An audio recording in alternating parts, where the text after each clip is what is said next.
Hello, I'm Jess Arce, CEO of 3D Learning Experts and America's Dyslexia Expert. Well, dyslexic people are not lazy, unless they happen to be a lazy person. But that's not because of their dyslexia, it's because of their personality. People often confuse the fact that they think that dyslexic people are lazy because they often give up on themselves. They get so tired of being told they're not doing things right. Can't they do it any better? You can do better. You know better. You're smart. You should know how to do that. And they know that they can't do things that are expected of them by their teachers or their parents or their bosses because they may not be good at reading instructions, or maybe they're not good at reading at all.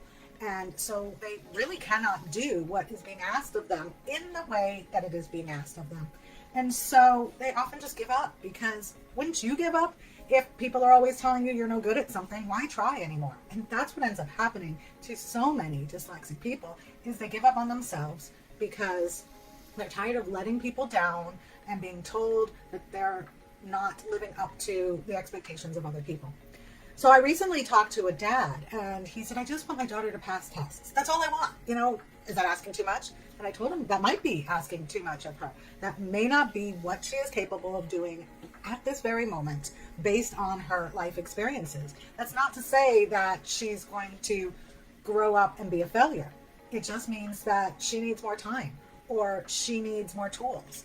And so that's something that really needs to be kept in mind, is they're not trying to disappoint you. No one in the world wants to disappoint people. However, eventually, when people's expectations are higher than what someone can provide, they just say, well, I'm going to disappoint them anyway, so why try?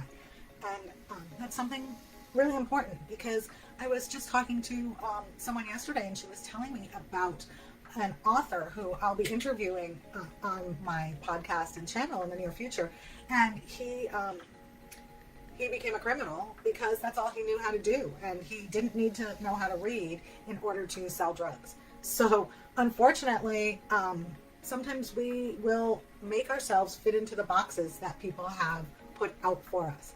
So it's really important, as a parent of someone with a learning challenge, to remember this and not make them feel bad if they can't do something, but spend the time talking to them and finding out why they are struggling to do something.